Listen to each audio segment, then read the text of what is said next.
dito kami ngayon sa Sanaya, no? Yan, nagdayo kami ng basketball. So ayun. So hindi pa nagsisimula yung laro kasi kulang pa yung mga manlalaro natin. So dito 4, 3. So hindi na ako maglalaro ngayon. So habang naghihintay kami ng mga ibang player, so napansin ko na parang sumasama na yung kalangitan dito, no? So ayan, no?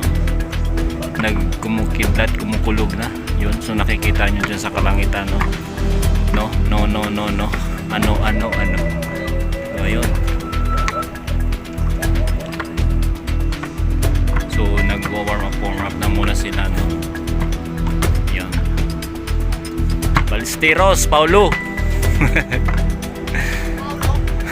Tumira si Paulo. Naging Paula. Oh. Grabe talaga si Paula. Ayun na nga. Ayun, no. Kung makikita nyo guys, no, ang kidlat dito sa Saudi Arabia, no? So pag umulan ng malakas to, di talaga ito matutuloy yung laro namin, nila pala. Ayun, oh.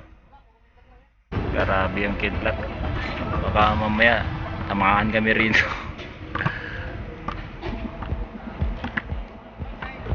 Ano, tapos bagong gawa ng tower.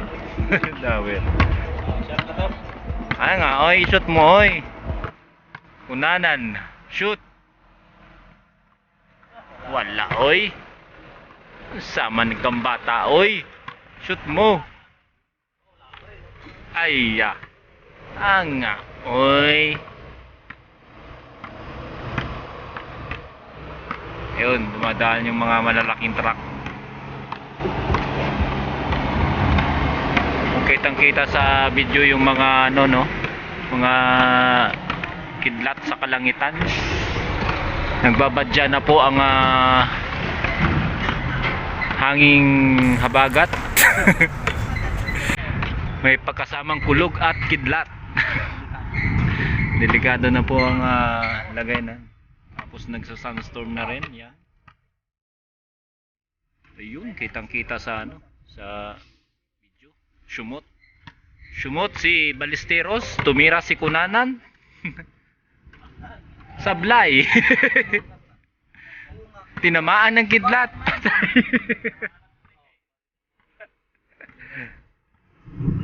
Ayun, kumulog na. Nagalit na si ayun.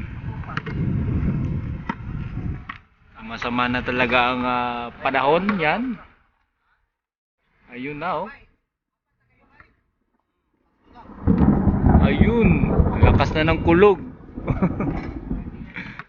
Ayun na. Nagalit na, walang kalaban, kakampi. Nagalit na ang kalangitan, kitang-kita.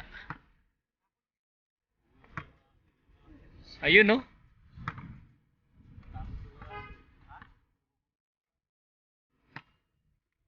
Yan ang mga aso. Delikado. Ayun na, ang lakas.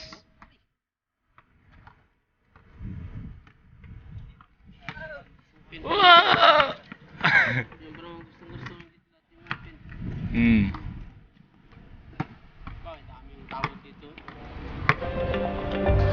Yan, nagkukulay violet na yung kidlat.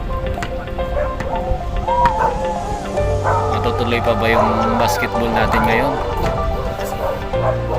Tumira si Ballesteros. Kapos. Kapos. Ayan na. So dito lang muna ang aming video at baka damay pa ng kidlat.